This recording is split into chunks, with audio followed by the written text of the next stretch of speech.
Welcome, trikers, bikers, cagers, and dreamers. Gotta have a dream, right?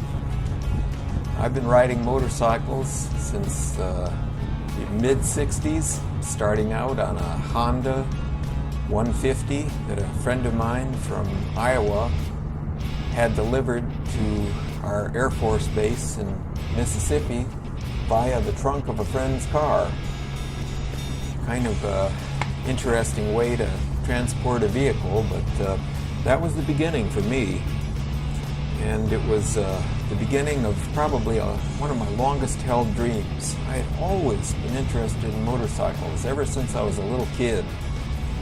One of my favorite toys was a little green plastic motorcycle that had a police officer on it. He was festooned in bright blue.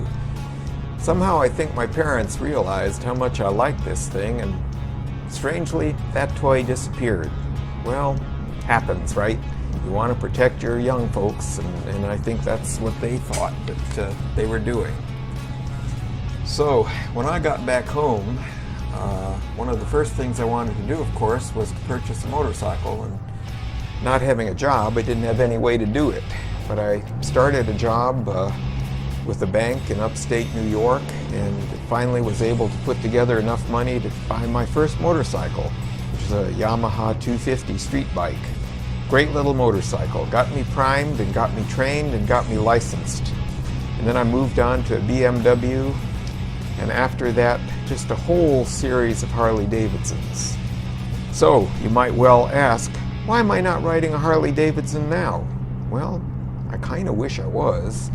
And after like a 15-year respite of no motorcycles, pursuing a four-wheeled dream, I actually did purchase another Harley, which was one that I videoed on my channel. It was a Harley Davidson XL 883L, the one they called the Sportster Low. That's it, Sportster Low. Great little motorcycle, but unfortunately in the intervening 15 years, there's parts of me that didn't work like I had expected they would. It happens when you get a little older. Yeah, I'm a septuagenarian. That makes me perhaps a little old to restart, or certainly start riding motorcycles. But after 6 months with that, I decided I better do something different. And that's when I traded that for this Spyder, the F3 model. Very basic. I thought about another Harley Davidson trike, but being a retired person on fixed income, the 10 grand differential between the basic Spyder and the basic Harley freewheeler was about 10 grand. That was a little more than I could handle. And so far, I've really liked this trike. It's a good running machine. It's enjoyable, and what's most important, it keeps me in the wind, which is the place I want to be. Now a little more about that four-wheeled excursion I did for a number of years. On my channel homepage, there's a picture of me, just a sliver, sitting in the cockpit of a 1957 Porsche Cabriolet. It was a replica. It was built right here in Tennessee, and I really enjoyed it and had a lot of fun with it, especially on my annual trips to Carlisle, Pennsylvania for the Speedster Owners Group. Great group, great friends, and it was probably the most important week in my life for a good 12-year period. But it seemed like back home here, the car was really not very much appreciated, and I kind of, didn't really enjoy it as much as I did. And I finally came to the point that I need to go back to my first love, which was riding motorcycles. I guess the rest is history. So here I am, back on three wheels. And it's a pretty good way to see the country, to smell the country, and enjoy being in the wind. Very important to anybody that's a biker.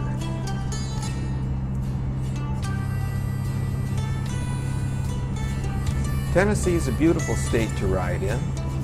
I've ridden all over it, and I expect to be taking some longer trips with my Brer Dan, who rides a Honda Silverwing. I think he kind of likes the trike, and maybe someday he'll make the move too. Never know.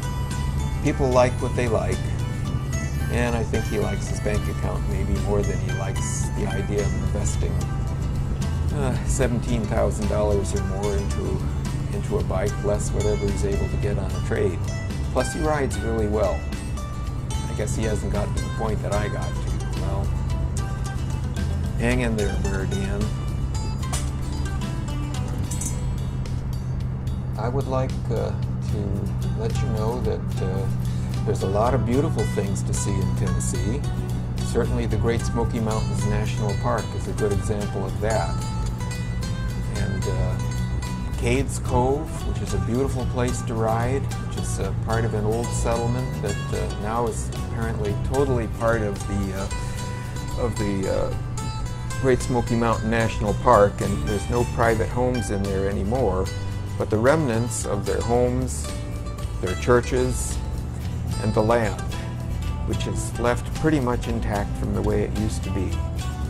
It's a wonderful place to ride. I certainly enjoy doing it, although I've not had the Spyder in there yet either.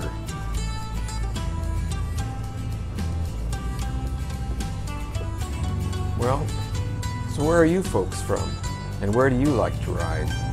I ride along a lot with a fella named Great Rides, who has a channel, and congratulations to him for going over 1,000 subscribers. I guess I would like to do that in my best dreams, to have a regular following community that likes to see Tennessee and the places I ride. I follow others too. I follow Blockhead. I follow Killswitch Queen. Interesting gal who is not afraid to get her hands dirty. What do we got here? I have the strangest feeling that may be some people from our village out for a ride, even though it may not have been on the website for a scheduled ride. It's just this breakout into the sudden sunshine and warmth has probably drawn these people out. I can surely understand that.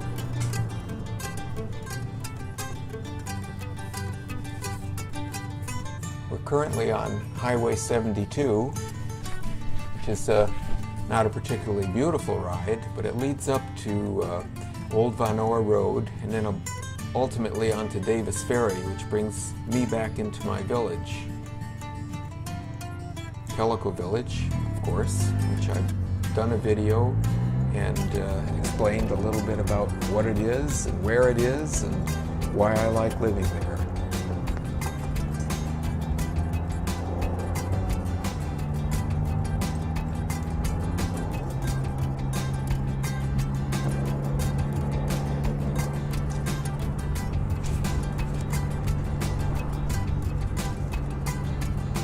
I hope the narration is better than it has been in most of the earlier videos. I decided, instead of trying to narrate as I was going along and have to deal with the wind noise, which really got quite a bit worse when I added the Blue Ridge wind screen. It seems like the wind was funneling directly up towards the helmet, and no amount of adjustment seemed to get the wind noise out of the productions. So what I've done, and what I'm doing now, is to put the microphone down the front of my jacket so I can get some of the engine noise, which I think is something people like to hear, and also to cut back on the wind noise because it's mounted down in the area where the pocket of air is much quieter and you don't really get that blast like I had been getting. You may notice that I have a phone mount up to the left, my left, the windshield, and it looks kind of blank right now because apparently I have the phone in my pocket, or maybe I left it behind, who knows. Another moto vlogger said something about the holder without cell phone looks kind of Skeletor-ish. Now, I'm not much into those cartoons, but at least I do know who Skeletor is, and I can kind of see what he means. Okay, now we're making the turn onto Old Von Ohr Road. So here we are, back again. And it's twisty a little bit, kind of fun. It's not a fast road, but there's my turn. Oh, I love it. I got a tire squeal out of it once. I don't know if that was a nanny doing that or whether it was just lots of side forces being generated, but it's a lot of fun. Got to use a lot of body English on this thing. You know, you don't lean it like a motorcycle, but you can't sit bolt upright either because you can go flying right off if you aren't careful. It was one of the things that was part of the learning curve, riding a trike as opposed to riding a two-wheeled single track vehicle. But the learning curve isn't steep, but there are some things you have to find out as you ride it. This particular road, some people kind of go over the double solid line a little bit. It can be a little bit scary, but it's kind of like doing the Dragon, which of course I have done. I did that with Brer Dan in both directions, and like a fool, I didn't have the camera on board that day, and it was certainly a missed opportunity because that's a great ride, really a great ride. I enjoyed it. I've been on it lots of times in a little red car, but this was the first time in the motorcycle, and I just kind of never dared to do it on the Harley because I just was not comfortable doing that sort of thing. But times have changed. I do the Dragon. I have no compunctions about doing the Dragon. I have done the Cherahalla Skyway, at least part of it, and that's an enjoyable ride too. Doing the what they call the Dragon Loop is probably one of the best things there is around here. It's about 125 miles the whole distance, and it's a great ride. I enjoy it very much, and I'm looking forward to doing it this summer.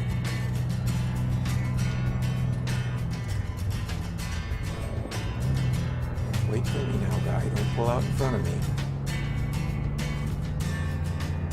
Here comes a guy that's really enjoying himself. That guy's been on the Dragon. I would sure like to do it again. Brer Dan, I sure hope you're in the area because we want to get together and ride that sucker. It's a great ride, and it's a great day when you do that. So I'll be signing off pretty soon, so I'm looking forward to having you ride with me again, getting ready to turn off on Davis Ferry, and we'll be pretty much out of here. So you all have a great time. Enjoy your rides, ride safe, keep the rubber side down, and deuces to you.